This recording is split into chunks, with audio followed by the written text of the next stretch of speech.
இப்போ ஆட்டிசம் குறித்து மக்களிடையே பார்த்திங்கன்னா நிறைய வந்து தவறான கருத்துக்கள்னு சொல்ல முடியாது, இந்த மிஸ்கன்செப்ஷன்ஸ் நம்ம சொல்லுவோம். அவங்க நிறைய இந்த மாதிரி தப்பாக நினச்சிட்ருக்காங்க.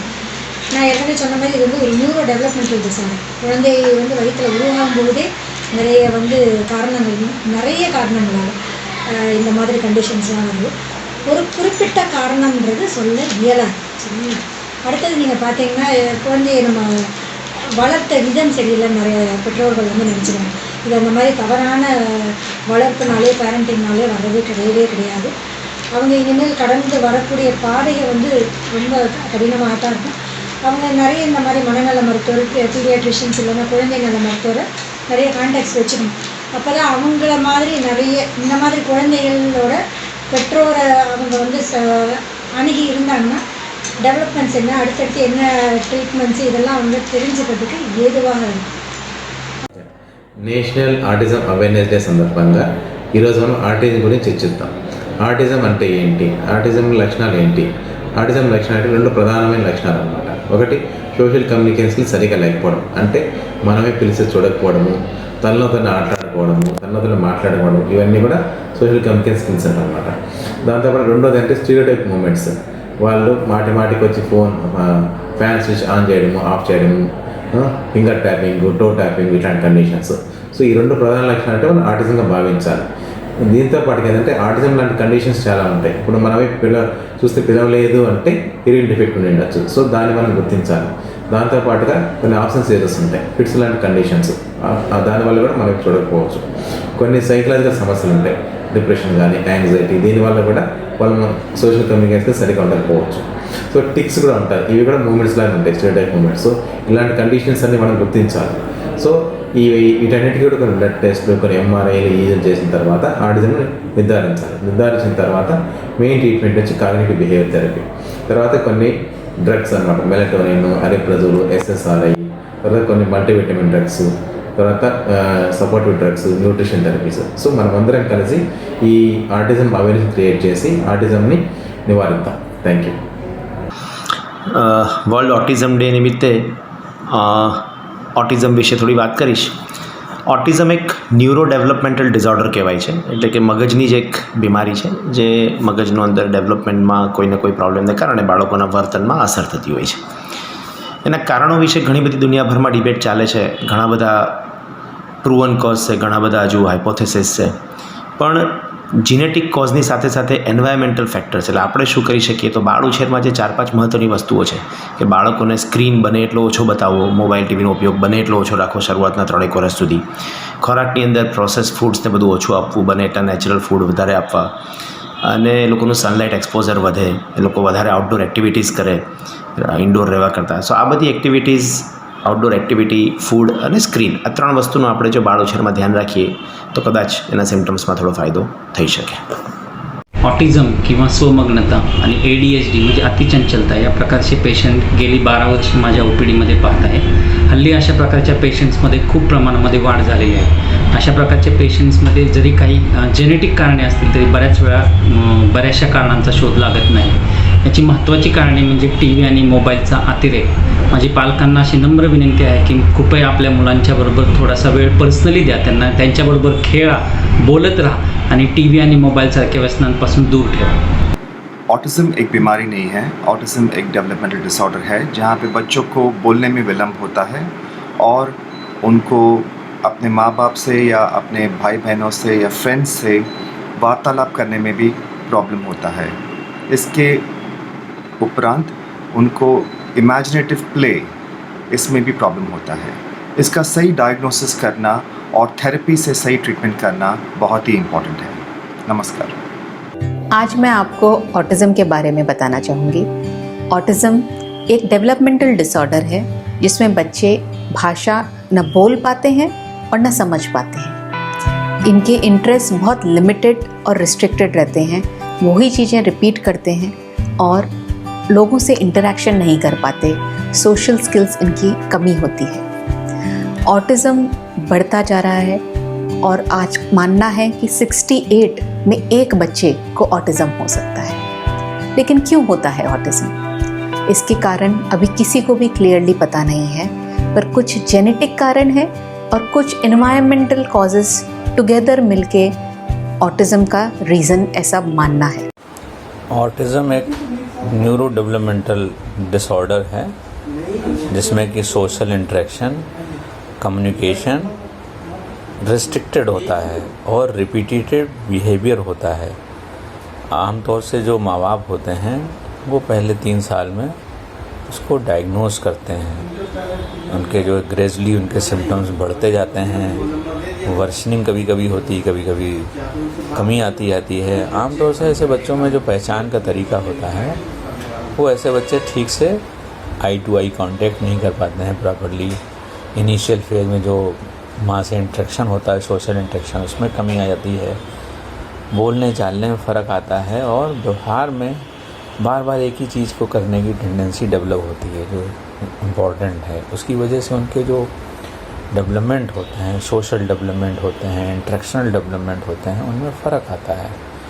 इनके कारणों में तो तमाम जेनेटिक एनवायरमेंटल फैक्टरों को कहा गया, लेकिन एग्जैक्ट कॉज अभी तक पता नहीं चल पाया है। ऑटिज़म बहुत ही सीरियस डेवलपमेंटल इशू है and in India almost 1 in 100 children is affected by autism. So almost 2 million people in India is affected by autism. Autism से हम क्या समझते हैं? Basically autism is abnormality of the social development, lack of communication and restricted behavior. So this is the definition of autism. But हम किसी बच्चे में कैसे recognize कर सकते हैं कि इस बच्चे को autism हो सकता है? So there are some silent features like अगर बच्चे में स्पीच डिले है, या फिर बच्चा अपने नाम को रिस्पॉन्ड नहीं कर रहा है, या फिर आई कांटेक्ट अवॉइड करता है, या फिर बहुत ही जल्दी अपसेट हो जाता है, या फिर कुछ बच्चे में रिपीटेटेड मूवमेंट्स हैं लाइक फ्लैपिंग ऑफ हैंड्स या फिर रॉकिंग बॉडी मूवमेंट्स, या फिर बच्चा दूसरे बच्चों की कंपैरिजन में बहुत ही कम बोलता है, देन हम सस्पेक्ट कर सकते हैं कि हाँ बच्चे में ऑटिज़म हो सकता है। एंड आखिर में मैं यही कहना चाहूँगा कि ऑटिज़म के लिए कोई प्रिवेंशन या कोई वैक्सीन नहीं है। So what we can do that early recognition and early intervention is the best that we can offer to a child, so that बच्चे का डेवलपमेंट अच्छे तरह से हो सके एंड लैंग्वेज डेवलपमेंट प्रॉपर हो सके। Thank you. World autism awareness day पे हम सबके लिए ये जानना बहुत ज़रूरी है कि ऑटिज़म एक न्यूरो डेवलपमेंटल डिसऑर्डर है।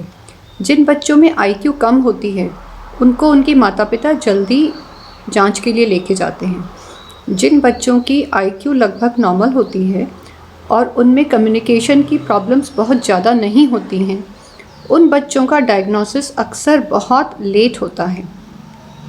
तो हमें ये ध्यान रखने की ज़रूरत है कि जिन बच्चों को आँख मिलाने में दिक्कत है, जिनका खेल का तरीका अजीब है, जिनके दोस्त नहीं हैं, उनको हमें जांच के लिए लेके जाना चाहिए।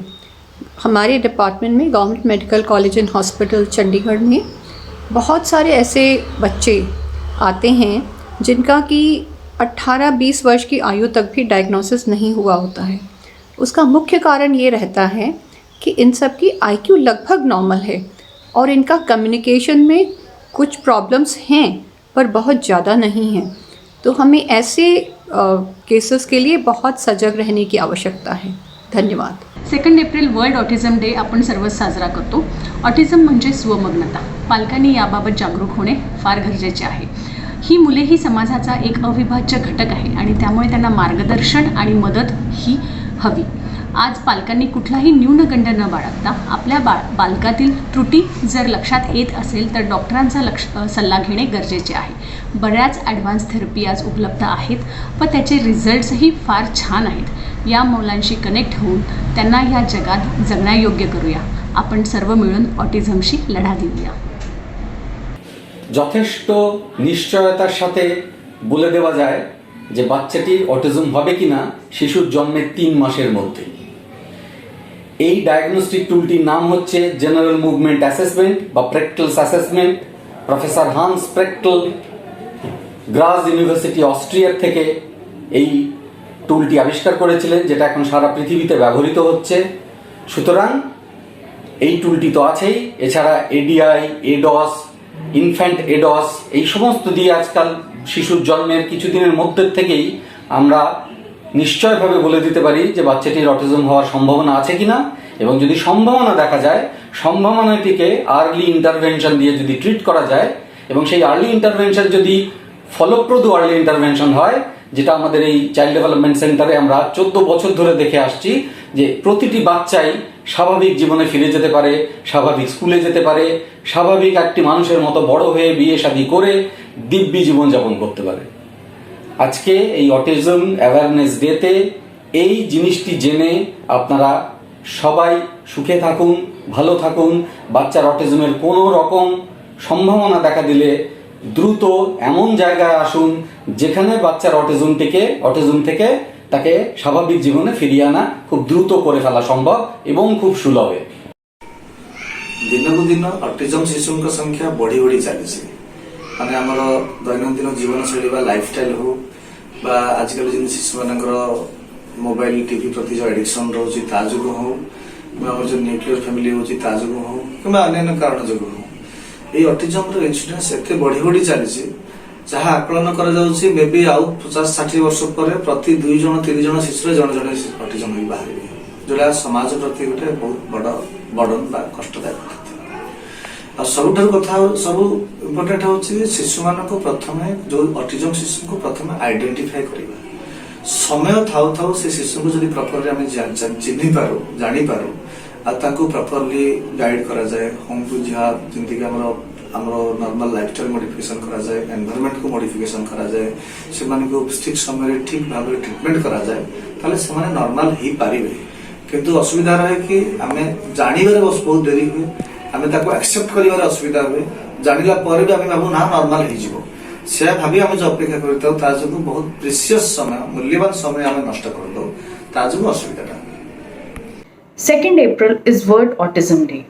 ऑटिज्म, जिसे हम हिंदी में स्वमग्नता या स्वलीनता भी कहते हैं, एक न्यूरो डेवलपमेंटल डिसऑर्डर है जिससे ग्रसित बच्चों को कुछ परेशानियों का सामना करना पड़ता है, जैसे कि कम्युनिकेशन इश्यूज यानी कि देर से बोलना सीखना, अपनी बात कहने और दूसरे की बात समझने में कुछ परेशानी होना, सोशलाइजेशन इश्यूज यानी कि दूसरे लोगों से मिक्स होने में प्रॉब्लम आना और किसी सोशल सिचुएशन के हिसाब से अपने आप को एडजस्ट करने में दिक्कत होना, बिहेवियरल इश्यूज यानी कि स्वभाव की दिक्कतें इत्यादि। ऑटिज्म से ग्रसित कोई भी 2 लोग या 2 बच्चे एक समान नहीं होते।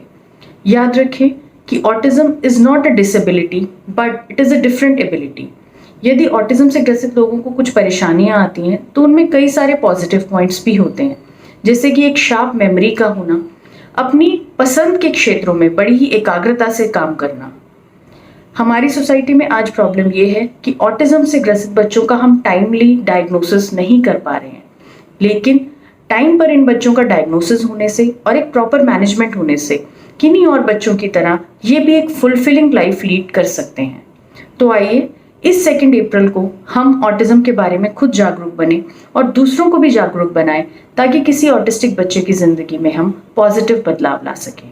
Thank you. आज मैं वर्ल्ड ऑटिज्म डे पर पेरेंट्स के लिए कुछ अवेयरनेस क्रिएट करना चाहता हूँ। ऑटिज्म होता क्या है, इसके लिए जानना बहुत ज़रूरी है कि किस बच्चे को ऑटिज्म है, किस बच्चे को ऑटिज्म नहीं है, क्योंकि स्पीच डिले, लैंग्वेज डिले काफ़ी कॉमन प्रॉब्लम है, सब बच्चों को ऑटिज्म नहीं होता।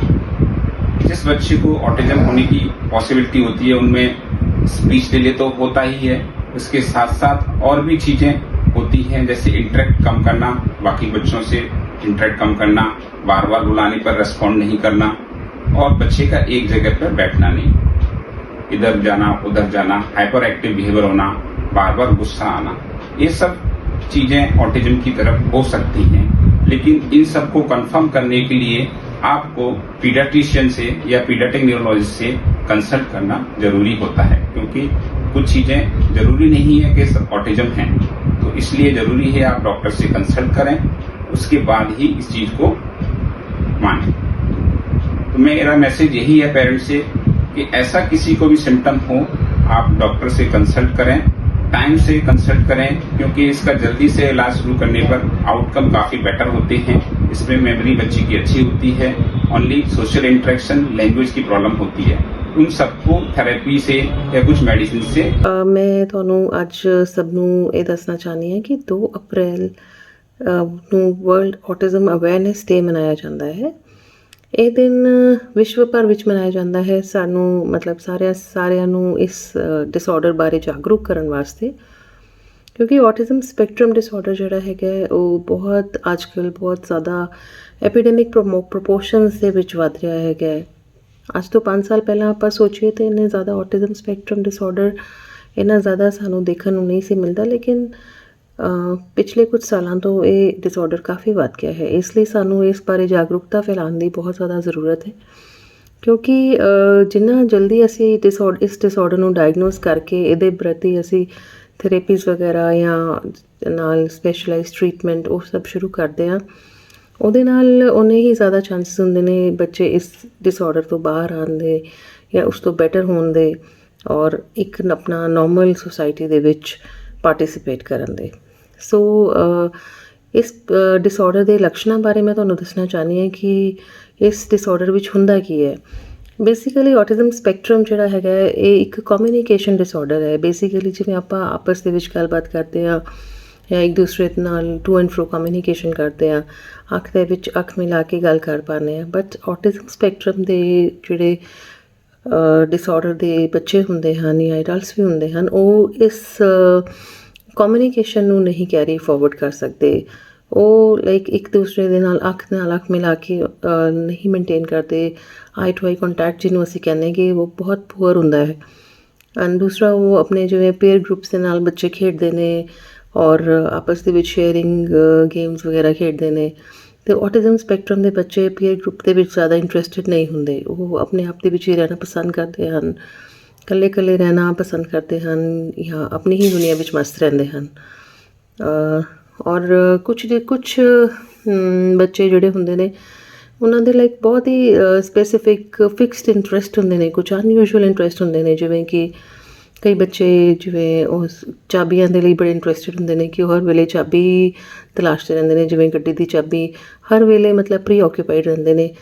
ਔਰ ਦੂਸਰਾ ਜਿਵੇਂ ਉਹਨਾਂ ਨੂੰ ਮੂਵਿੰਗ ਵੀਲਸ ਬੜੇ ਪਸੰਦ ਹੁੰਦੇ ਨੇ, ਜਿਵੇਂ ਗੱਡੀ ਦੇ ਜਾਂ ਮੂਵਿੰਗ ਟੋਇਜ਼ ਨੋਰਮਲ ਖਿਡੌਣਿਆਂ ਨਾਲੋਂ ਖੇਡਣਾ ਘੱਟ ਪਸੰਦ ਕਰਦੇ ਹਨ। ਔਰ ਜਿਵੇਂ ਆਪਣੇ ਖਿਡੌਣਿਆਂ ਨੂੰ ਕਤਾਰ ਵਿੱਚ ਲਗਾਉਣਾ ਜਾਂ ਚੀਜ਼ਾਂ ਨੂੰ ਔਰਗੇਨਾਈਜ਼ ਉਸ ਤਰ੍ਹਾਂ ਕਰਨਾ, ਅਤੇ ਫਿਰ ਜਦੋਂ ਮਤਲਬ ਉਸ ਚੀਜ਼ ਨਾਲ ਛੇੜਛਾੜ ਹੁੰਦੀ ਹੈ ਤਾਂ ਉਹਨਾਂ ਨੂੰ ਪਸੰਦ ਨਹੀਂ ਆਉਂਦਾ।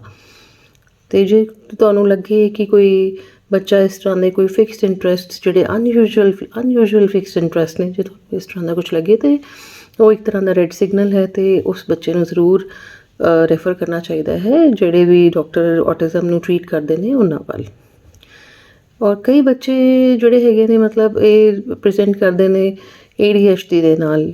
ਇਹਦੇ ਵਿੱਚ ਲਾਈਕ ਬੱਚੇ ਬੜੇ ਅਗਰੈਸਿਵ ਹੋ ਜਾਂਦੇ ਹਨ, ਕਦੀ ਇੱਕ ਚੀਜ਼ ਨੂੰ ਛੇੜ ਲਿਆ, ਕਦੀ ਦੂਸਰੀ, ਕਦੀ ਬੱਚੇ ਪੇਰੈਂਟਸ ਸਾਰਾ ਟਾਈਮ ਉਹਨਾਂ ਦੇ ਪਿੱਛੇ ਔਰ ਬਹੁਤ ਜ਼ਿਆਦਾ ਪਰੇਸ਼ਾਨ ਹੋ ਜਾਂਦੇ ਹਨ, ਕਿਉਂਕਿ ਬੱਚਾ ਨਾ ਹੀ ਉਹਨਾਂ ਦੀ ਗੱਲਬਾਤ ਸਮਝਦਾ ਹੈ ਨਾ ਸੁਣਦਾ ਹੈ, ਲੇਕਿਨ ਆਪਣੀ ਹੀ ਉਹਦੇ ਵਿੱਚ ਕਦੀ ਕਿਸੇ ਨੂੰ ਛੇੜ ਲਿਆ, ਕਦੀ ਕਿਸੇ ਚੀਜ਼ ਨੂੰ ਪਕੜ ਲਿਆ, ਕਦੀ ਬਾਹਰ ਦੌੜ ਗਿਆ, ਇਸ ਤਰ੍ਹਾਂ ਮਤਲਬ ਬਹੁਤ ਜ਼ਿਆਦਾ like to and fro always on the go ਰਹਿੰਦੇ ਨੇ।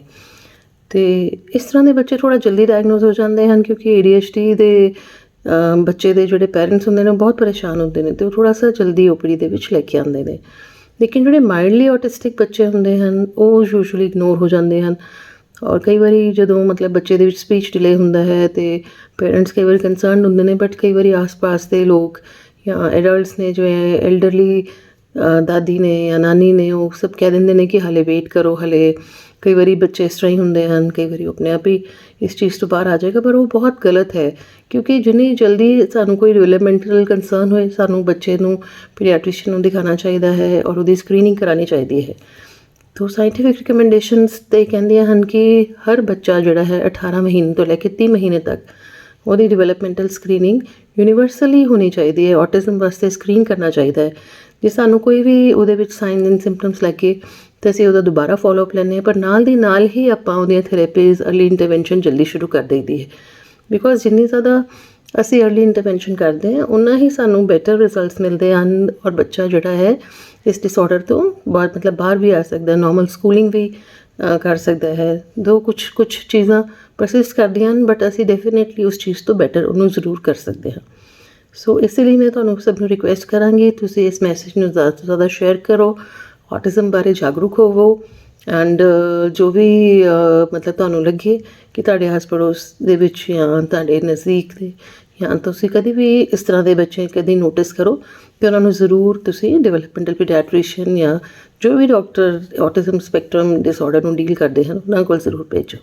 Thank you so much. Friends, मैं बता दूं कि भारतवर्ष में ऑटिज्म स्पेक्ट्रम डिसऑर्डर के केसेस बढ़ रहे हैं। अगर आप इसका इंसिडेंस देखेंगे या प्रेवलेंस देखेंगे तो 65 में से एक बच्चा 2 से 9 साल के बीच का इस डिसऑर्डर से सफ़र कर रहा है। और ये डिसऑर्डर सबसे इम्पॉर्टेंट बात है कि बच्चे की स्कूलिंग पर,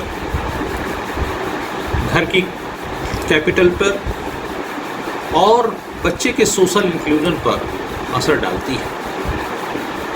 कैसे बच्चे को आप पहचानें कि आपका बच्चा ऑटिज़म से सफ़र कर रहा है?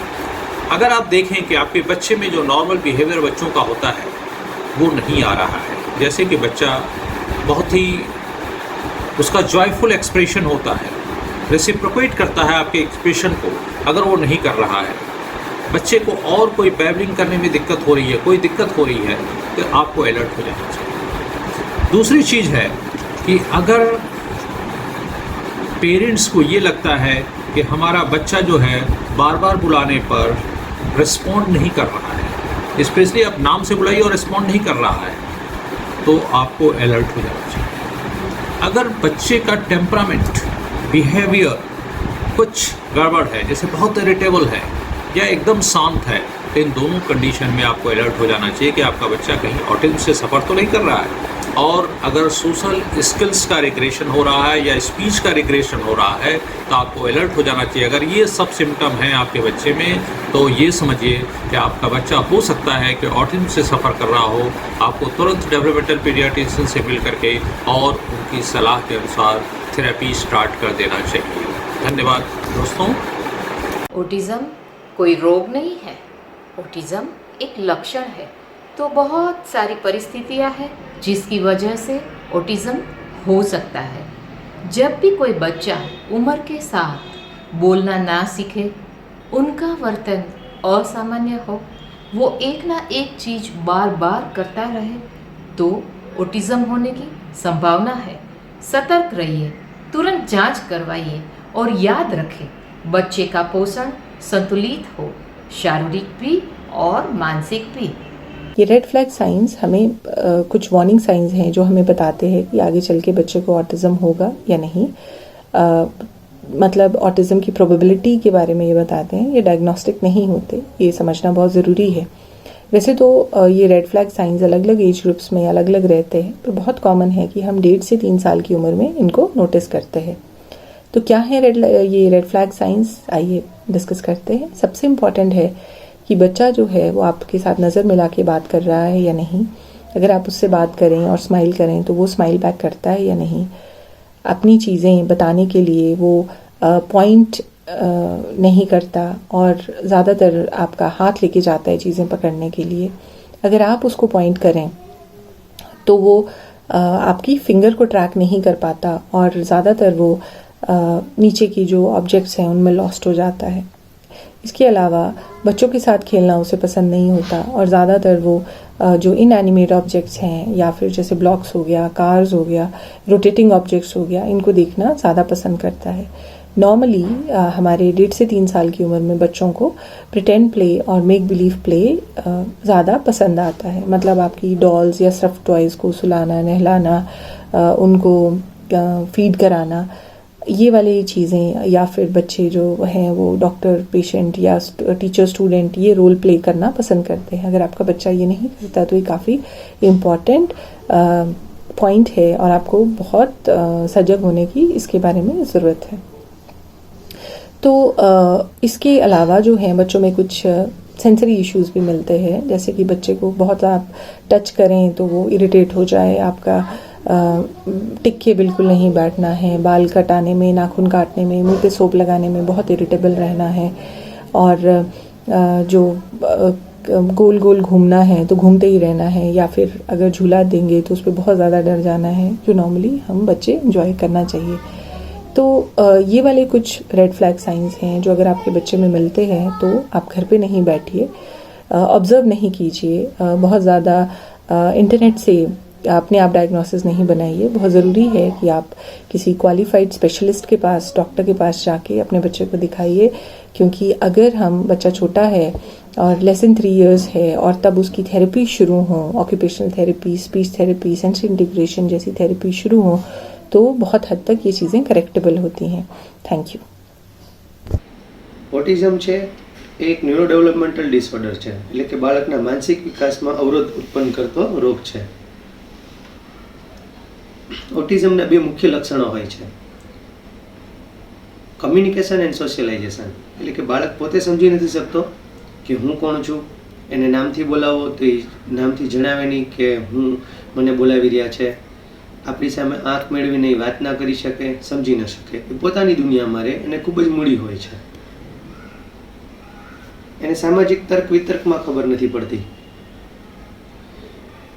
ઘણા બાળકોને સાથે સાથે રિસ્ટ્રિક્ટિવ અથવા રિપીટેટિવ અથવા સ્ટીરિયોટિપ, એટલે કે એકને એક જ હાથની મૂવમેન્ટ કરે અથવા બોલવાની અથવા રાડું નાખવાની મૂવમેન્ટ કરે, અને ઘણી વખત ખૂબ ચંચળ હોય છે.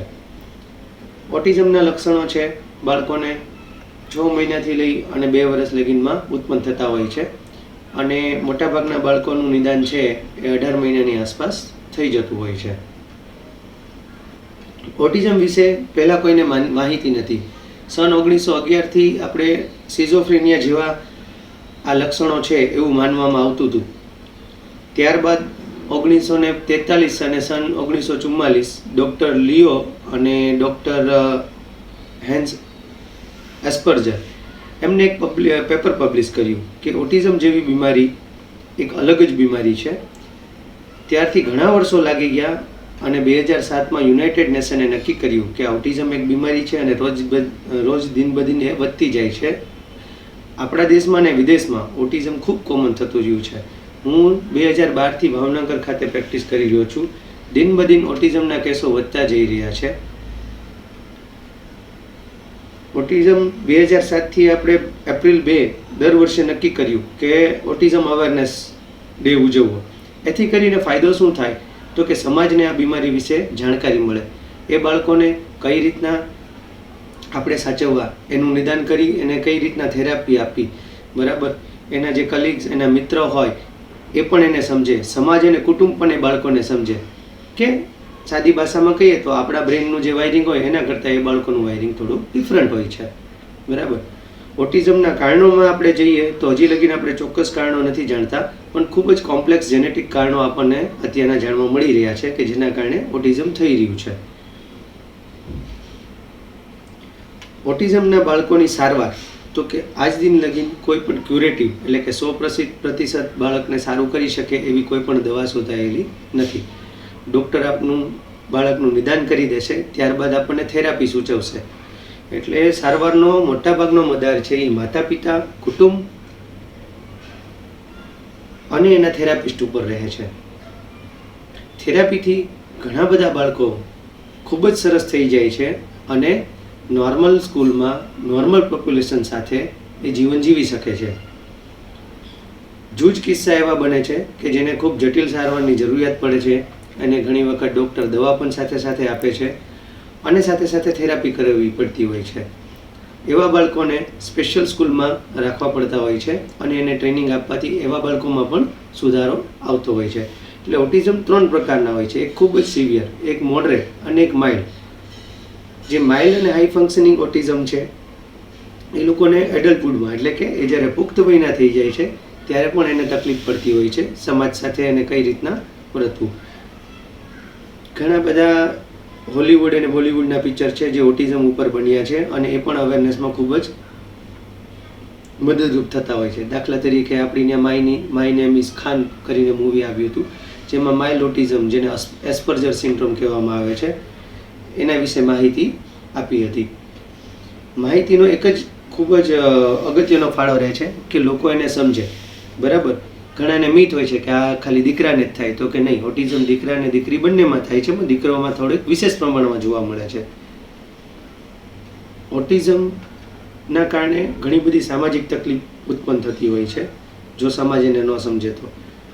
આપણી ત્યાં ભારતનો તો ડેટા નથી ખ્યાલ, પણ યુનાઇટેડ સ્ટેટમાં ઓલમોસ્ટ 80 to 90% એવા ઓટિસ્ટિક એડલ્ટ છે કે જે પુખ્ત વયના થઈને પણ ઘરે કેરટેકર પાસે રહે છે અને એમને કોઈ જોબ નથી મળતી.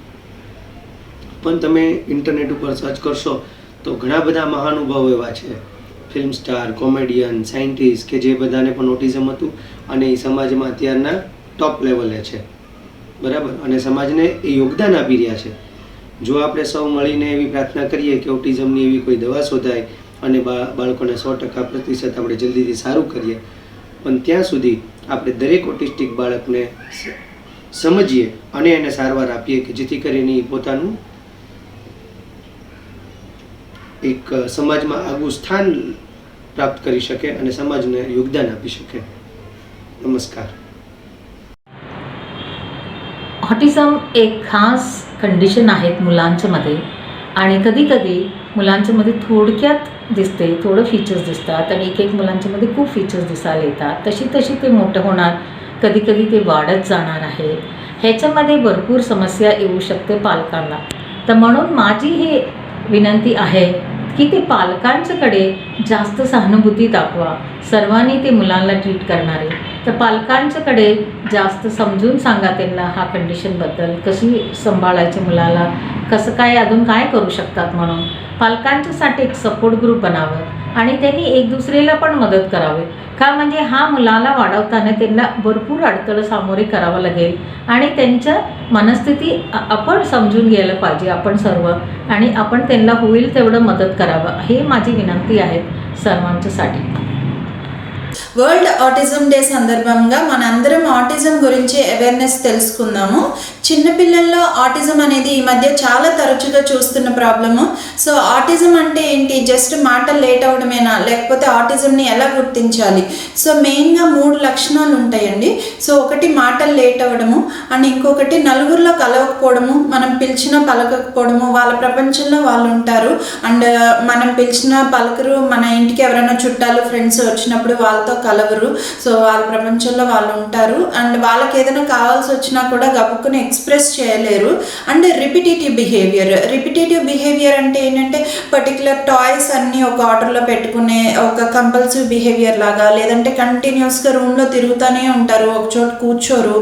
సో ఇలాంటి బిహేవియర్ని repetitive or hand flapping movements అని కంటిన్యూస్గా చేతులు ఇలా ఇలా అంటూ ఉంటాము. సో ఇలాంటి బిహేవియర్ ఉంటే దాన్ని రిపిటేటివ్ బిహేవియర్ అంటారు.